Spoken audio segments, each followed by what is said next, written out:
What's up, everybody? Matt Gajewski here with another college football team preview.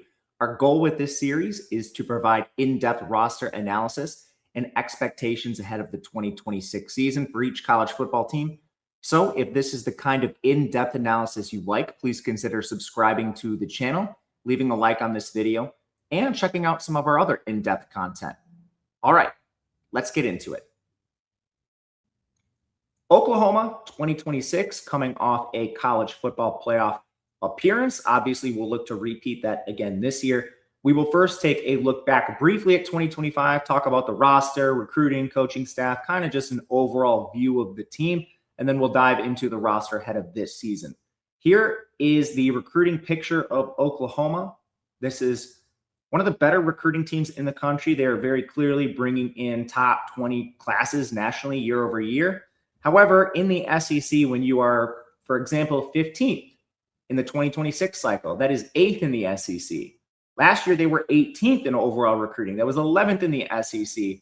Just kind of shows the levels to this. Now, Oklahoma is a pretty good retention program. 89% of last year's class and 52% of the 2024 class are still with this team, which overall sets up a pretty good infrastructure, which Oklahoma benefited from, going 10-3 last year with a trip to the college football playoff. They lost to Alabama in the playoff. It was kind of a weird, fluky game, a back and forth game. But their regular season losses came to Texas. They lose 23-6. Ole Miss, 34-26.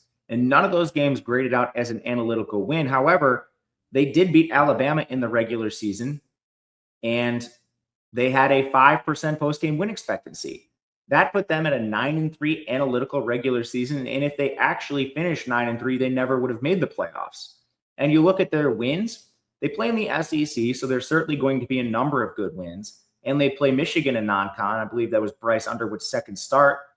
There's still some questions with this body of work. Your best wins like 11 points over Michigan, 7 points over Auburn. They beat South Carolina clearly, Tennessee by 6. Missouri by 9, LSU by 4 without Garrett Nussmeier. There's at least some questions with this body of work. Now, Brent Venables enters year 4. He is 32-20 overall. He does have a pair of double-digit win seasons. It's not always been pretty for the former Clemson DC, but he has been able to kind of tread water at the top of the SEC to this point. They haven't regressed. I think his job is pretty safe. You get year 2 of Ben Arbuckle. Now, there are questions with him. Former Washington State OC QB came with him in John Mateer, but this offense completely sputtered out. They finished 98th in efficiency. They had 0 run game. The pass game severely regressed with Mateer. We'll get to him individually. Overall, they were at a 51% pass rate, above average in pace slightly.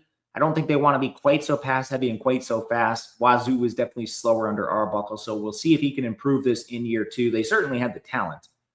Todd Bates is back as DC. He's been very successful there. Last year, they were 15th in defensive efficiency. They've been year over year kind of a defensive powerhouse, so no real concern. Like the coaching staff for this team, in terms of overall talent acquisition, last 3 years, they're 8th in recruiting in the SEC. They are 9th in the portal in the SEC. And overall, they are 7th in total talent acquisition in the SEC over the last 3 seasons, which is pretty crazy. Now, their retention's better than some schools. So overall, Oklahoma right in the mix. They're not quite in that Texas, Alabama, Georgia tier, but they are right behind them with your Ole Misses, Tennessees, programs like that. So let's dive into the roster for this Oklahoma team. A lot of interesting things to take a look at. We're going to bring you behind the glass. And when you see our depth charts pop up, there will be a 0 to 100 scale.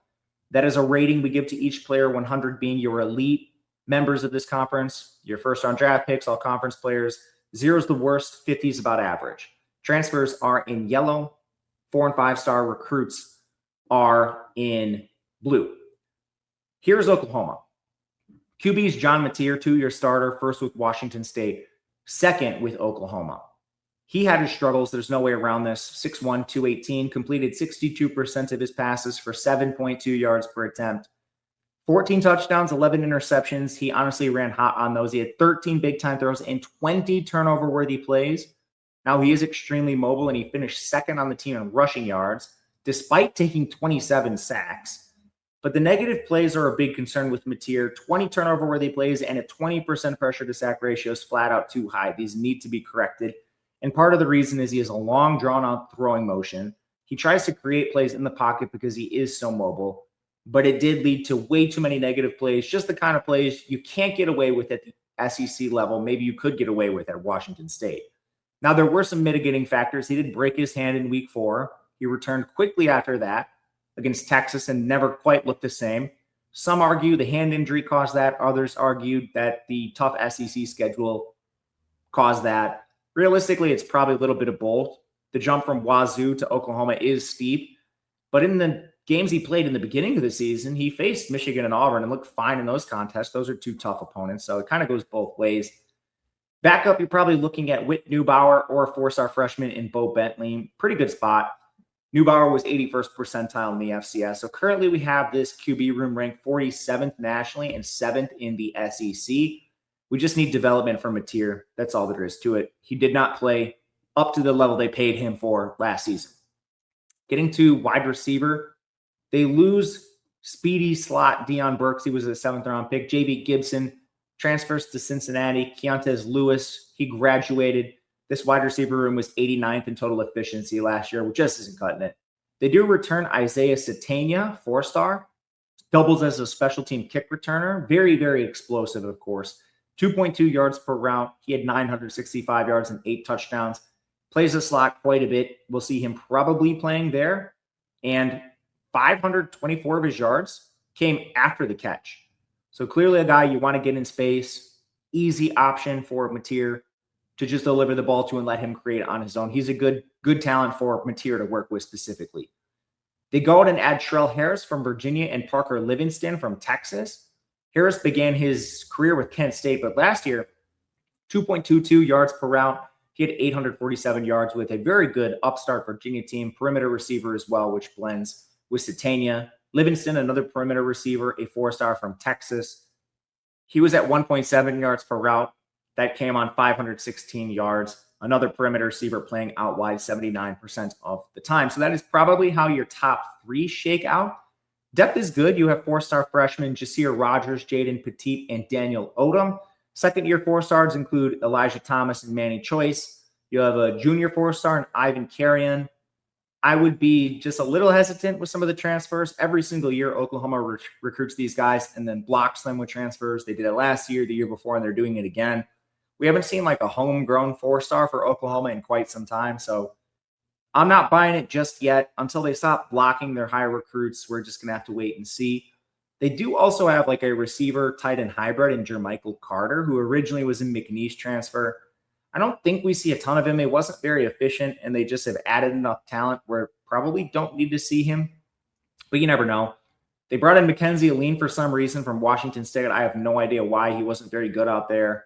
And if he's anything more than a depth piece, you're doing just what I mentioned in blocking players that need development and should not be blocked on the field. So we currently have Oklahoma. The model has 10th nationally and 4th in the SEC, which I personally think is a bit high. But I can also see how you get to that projection because this unit is extremely talented. You have 3 proven producers at the top and then plenty of 4-star depth. So it makes sense mathematically. I maybe am just a little scarred from seeing what Oklahoma has done blocking really good recruits in previous seasons. Tight end, you lose Jaron Koenig. He was a 7th-round pick, former linebacker, converted tight end. Oklahoma's had a lot of success with low-level tight end prospects over the years. And they also lose their top 3 depth pieces, so it's important for them to develop here. Cade McIntyre is the most experienced, and he just played 86 snaps over the last 3 years. He is 6'3", 225, a bit small for the position, so I think you probably will see some transfers over him. They bring in Rocky Beers from Colorado State and Jack Van Dosselaer from Tennessee. Beers is 6'5", 235. He was mainly a wide receiver at tight end. 31 catches for 388 yards. Pretty good efficiency, but he was mostly playing in the slot. He only lined up in line 38% of the time. Dorselaer is a 4-star sophomore, only 186 snaps. He spent more time as a blocker, so maybe this is the kind of blending they want between Beers and Dosselaer at tight end. They do also bring in Hayden Hansen. I know I need to mention him. He's basically a 6th offensive lineman. He's 6'8", 270. He's played over 1,800 snaps in his career, but he's been absolutely atrocious when he's been on the field. He was in the 35th percentile last year with Florida. The only thing I'm going to say is, again, Oklahoma has a habit of turning water into wine with tight ends. So maybe they can rehabilitate his career because, man, he has just been absolutely and utterly atrocious when he's been on the field. Lastly, they bring in, they return Trine Washington. He's a 4-star redshirt freshman. I think he offers more upside than a lot of guys I mentioned just because it's a ton of low-level transfers. But overall, the tight end room ranks 40th nationally, 10th in the SEC. Optimism just because the development here is very good at the position. I'm never going to write off an Oklahoma tight end. Offensive line, very weird unit last year. 12th in pass blocking, 100th in run blocking. They lose 2 starters. This unit was very injured last year, so hopefully just with better health, they can improve. Their left tackle will be 5-star sophomore Michael Fasusi. Really good pass blocker immediately last year. 19 pressures allowed, right on average with run blocking, so you should expect a step forward from him. Immediately projecting him as one of the best offensive linemen on the team, if not the single best. It'll probably come down to him and center Mike Kula for who's number 1. Right tackle, I think you go with 4-star sophomore Peyton Joseph from Georgia Tech. He's inexperienced, but he's a top 250 recruit from last year. Perhaps he kicks inside because there are some challengers. Maybe you just want to get your best 5 on the field, so Joseph makes more sense in there. 4-star Amarian Harris is probably the main contributor that could play here. He's a 2-year starter, 6'6", 312. He was below average last year, a little better in pass pro, but pretty bad in the run game. At the very best, we're talking like a slightly above average starter, so I'm just not sure you're looking at quite the same upside as like a young player we haven't seen yet. But if they do that, let's say they play Marion Harris, they move Peyton Joseph inside. There are a couple other guard options like 4-star guard Eddie Pierre-Louis back. It's year 3 for him. 446 snaps last year. He was a very good pass blocker, only 4 pressures allowed, elite in the run game. He should lock down a guard spot. Really no questions for him. And then that brings you to maybe another guard, depending on what they do with Joseph. They have a 4-star sophomore and Ryan Foji from last year. He played 433 snaps. He was a little below average, but again, that was in year 1. He's 6'5", 330. And he was good in pass pro too. He was 13 pressures allowed, just pretty bad in run blocking, which is kind of the story with a lot of these guys. So a little bit of uncertainty at one of the tackle spots. It's probably coming down to between 3 players who we all already mentioned. The one spot we didn't get to is center. Jake Mikula is back, a 3-year starter. He's been awesome. 7 pressures allowed last year, good run blocking numbers. And for good measure, they add Caleb Nita, who was a center with Western Kentucky, previously at Virginia Tech. He was good, 7 pressures allowed, but in Conference USA, maybe they move him to guard. So overall, your starters, looking at 3 defined returners, I think clearly you're going to play. Ryan Foji probably is the 4th, not 100% sure on him. And then really from there, it's kind of just what do they do at tackle with the Marion Harris, Peyton Joseph? That's kind of up for grabs. Depth is really good. A bunch of 4-star freshmen come in, Deacon Schmidt, Darius Afalava, Daniel Akinkunmi. Heath Ozada's back. Not that he'll play, but he is at least experienced with 1,000 snaps in his career. It's a pretty good offensive line. Better injury luck should help them jump maybe significantly. We currently have them ranked 33rd nationally and 11th in the SEC. Still some work to do, certainly, to reach that upper tier, but this is a quality unit. Should be looking at a unit that is vastly improved if they can stay healthy. Now, running back is a position I do have questions with. They were 114th in rushing efficiency last year. That is independent of blocking. We're looking at statistics like forced missed tackles, yards after contact per attempt. They do get back 2 players at the top of the position who should at least work in tandem, Xavier Robinson and Torrey Blaylock. Robinson, he's a huge back. He's 240 pounds. He actually emerged down the stretch. 5 yards per carry, 4 touchdowns. Caught 16 of 18 targets somehow, too. Only 1 drop, 1 fumble on the year. Good efficiency. He does make a lot of sense in a bigger back role, although he's a former 3-star. Now, Blaylock is a former 4-star. He was at 4.1 yards per carry, so definitely less efficient. But that was a true freshman season. He caught 13 passes, did drop 2 of them, and his overall efficiency did trail Robinson, which is kind of why we saw that backfield shift move towards Robinson last year. But I do think you see Blaylock in a committee with Robinson, at least to some degree. There are wild cards, which could be in the mix because of how bad this unit was last year. You have freshmen, highly recruited freshmen, Jonathan Hatton Jr., DeSeven Walker. Hatton is a top 100 kid in the cycle, 81st overall prospect. He could very well play a role. Lloyd Avant also comes in. I'm not really sure what to expect from him. He spent a season with Tulsa, a year with Colorado State. He's averaged 4.1 yards per carry throughout his time in the G5, but he's also a good pass catching back, 36 receptions in that span. Maybe they just use him on third downs. The running back room ranks 24th nationally, 9th in the SEC. I'm a little hesitant. I think this might be a bit high for Oklahoma's backfield. And honestly, your ceiling probably comes down to just what the offensive line gives you in front of this unit. But overall, when you look at the offense, I think expecting a step forward is reasonable for this team. They were an offense that struggled a lot last year, especially once they reached SEC play. But you have a returning quarterback who presumably should be healthier, a healthier offensive line, a receiving room which is actually pretty sneaky and pretty deep, followed by running backs who are now a little more experienced too for Oklahoma. So I'm expecting an improvement offensively. I think to what degree is at least a matter of question at this point. And before we get to the defense, this video is brought to you by our college football summer guide. We've been hard at work trying to get this to you ever since the spring. And what this includes for just $50, projections for every single game. That's a score, a total, and a spread. That means win totals for every single team, all 138. There will also be player projections for those of you involved in best ball. That's down to the statistical level. Think passing yards, passing touchdowns, etc. Depth charts for all 138 teams, which includes our value grading score. You've seen that on the screen in this very video. You'll get written analysis for most teams and players, which updates constantly throughout the summer. And that is a real separator for us versus the competition. Whenever news breaks, that will be immediately updated. You also get Discord access, which allows you to chop it up on any team, player, anytime there's a story. A lot of like-minded people in there just like you. You can also ask any question. Those will be addressed either here or in the Discord itself. And if you'd like to support in a smaller way, please consider liking the video, subscribing to the channel. That helps show YouTube that this content is actually worthwhile, and it gets us in front of new viewers in the long run, which just helps us keep doing this. You can also hype the video, leave a comment. Those are great ways to support the channel. And thank you if you've done any of that. It truly does help the channel grow.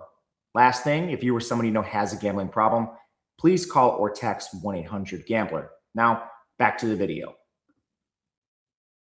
Defense. Awesome defense last year. Finished 10th in run defense, 13th in pass rush. There are some major departures for Oklahoma, but my goodness, this unit was awesome. Some of your losses on the edge, R. Mason Thomas was a second-round pick. Marvin Jones Jr. was a UDFA. They do return Taylor Wine, who was awesome last year. 36 pressures, 7 sacks, really good run defense. He led the team with 15 tackles for loss.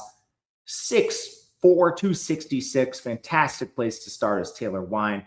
Former 5-star Adepoju Adebaware is back, 260 for him as well. I don't think he's lived up to his recruitment, but he's a clear above-average starter. Especially former 5-star. Now he's finally getting into work into that full-time role. And if it doesn't work out with him, you still have 4-star Danny Okoye. He's in year 3 now. Flashed 6 pressures, 2 sacks last year. 4-star freshman Jake Kroll comes in. He's a very high recruit, top 100 and ranked 72nd nationally. Matthew Nelson's a bit behind him, but good depth, highly recruited depth. Edge group, I don't think lives up to last year's overall ranking of 13th nationally, but I also don't think it is too far behind. You also have, like, CJ Nixon's a 4-star redshirt freshman. He hasn't played a snap yet. Kenny Ozuwalu comes in from UTSA. He was 78th percentile down in the G6. It's a talented group. Inside, they lose Demonic Williams. He was a UDFA, and Grayson Halton was a 4th-round pick. But your 5-star junior David Stone is back. He played elite on 454 snaps, 26 pressures, 42 tackles, 8 tackles for loss. Those are bananas numbers for a defensive tackle. Jaden Jackson's back. He's played over 300 snaps the last 2 years. He's 310, primarily a run defender. Bishop Thomas comes in from Georgia State, originally with Florida State, so this is a pretty good recruit. He was solid in run defense. And then you have a lot of highly recruited players for depth: Nigel Smith, Trent Wilson, Wyatt Wilmore. All 3 or 4 stars recruited in the last 3 years. This defensive line is still top 10 nationally. We have them 8th overall and 3rd in the SEC. This is basically a defensive line factory at this point. Then you get to the linebacker position. They lose Kobe McKenzie to Northwestern, Sammy Omosigo to UCLA. Taylor Heim got hurt, so depth might be questioned a little more than normal, but you still return Kip Lewis and Owen Heineke. Lewis, 6'1", 226, former 4-star, basically a 3-year starter at this point. He led the team in tackles. He was 3rd in tackles for loss, really good run defender, just average in coverage, but you'll take that for a backer this good in the run game. Heineke is a former walk-on. Really good production last year, 2nd on the team in tackles, 12 tackles for loss. Also pretty good in coverage and as a blitzer. I mean, these are great top 2 linebackers to start. And Heineke does get dinged a little bit for his recruitment or lack thereof. But, man, he really jumped on the scene last year, which was surprising. They also have a 4-star transfer, Cole Sullivan. He played 331 snaps last year, started the final 3 games, decent results. He's a junior now. You have a 4-star freshman in Jacob Curry, 4-star redshirt freshman James Nesta. Pretty good depth with this team. They're 10th in overall linebacker rankings, 4th in the SEC. And then finally, you get to the secondary. They were 32nd in total coverage last year, but, man, they return a lot. Losses are Robert Spears-Jennings, a 7th-round pick, Kendall Daniels, a 4th-round pick. But because of injury, 5 guys have starting experience, beginning with Eli Bowen, a 2-year starter, elite production, good in run defense, only allowed 20 catches, 2 picks, 2 PBUs. He'll play one of the boundaries. Cortland Gulleroy, sophomore 4-star, probably going to play the other one. He started as a freshman immediately. 22 catches. That was a 47% catch rate, 7 PBUs, 41 tackles for Gulleroy. Then you have 4-star junior Reggie Powers. He rotated between safety and the slot, 333 snaps, pretty good production overall. Tristan Haynes, Jeremiah Newcomb, Jacoby Johnson, all former 4-stars for depth pieces. You have incoming 4-stars, Derek Johnson. Prince Ijomia is a transfer from Mississippi State. He was 72nd percentile in the FCS. This is a really good corner room. And you have 3 returning starters and plenty of depth experience and recruitment that you're happy with behind the top guys. Safety, I think you're looking at redshirt freshman Michael Boganowski, but it could be a battle. He played 245 snaps, a good run defender, but not much other than that.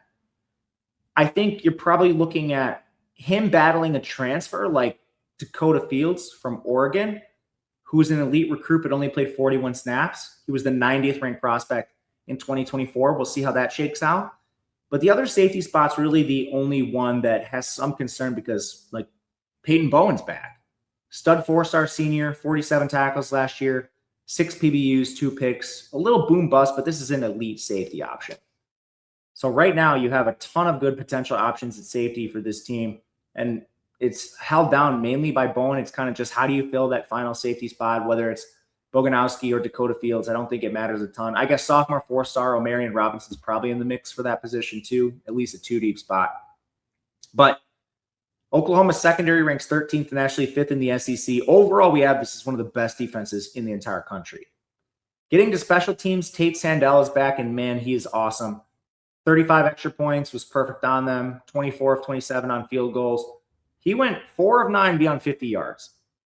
He went 16 of 18 beyond 40 yards. I mean, he might be the best kicker in college football. If Oklahoma is going to play these defensive games, maybe have some struggles on offense again, having a kicker like this is going to be vastly important for their team. This is quite a good option overall. Let's get to just how this team looks as a whole. We'll pull you to the graphs. Pretty impressed with Oklahoma overall. We have this team power rated 11th in the country. Positions of strength, basically the entire defense. Wide receiver is a position of strength. QB is still pretty good, above average in the SEC. The biggest concern for me is that offensive line. They just need either some youth or some players to return from injury and get a little bit healthier and more efficient. The current win total for Oklahoma is 7.5. It's basically even money on both sides, which is kind of right where we have their wins. We have 7.57, which is basically right in line with market. And how you get there, here's the Oklahoma schedule. SEC schedule always going to be difficult. Your non-con has a Michigan game mixed in there, which is by no means easy. We have them as basically a 1-point favorite on the road in that game. Otherwise, UTEP, New Mexico should be two pretty easy games. New Mexico did cover the spread last year for what it's worth. Then you get into conference play. It starts out very difficult for Oklahoma. You have Georgia by Texas. Probably going to be pretty big underdogs in both of those games. It gets a bit easier from there with Kentucky, Mississippi State, South Carolina, but then the back half of your schedule also tough. You're away at Florida. Ole Miss and A&M come into your building, probably coin flip games apiece there, and then you have Missouri on the road. Should be a slight favorite in that game to end the season. So as usual, you're going to get your gimme wins in non-conference, but we're talking 5, 6 coin flip games. The second you start losing like 2, 3 of those coin flip games, it's going to be hard for you to not only eclipse your win total, but just replicate the success you had last year. This is a firm hold on me. I'm a little bit more pessimistic just having done the full breakdown. It's going to need material. It's going to need the offensive line. Defense is going to keep them in games, but if they can't score with some of these teams, I think they might come in under their win total. So we'll see. That's just a guess. Again, mathematically, we have this right in line.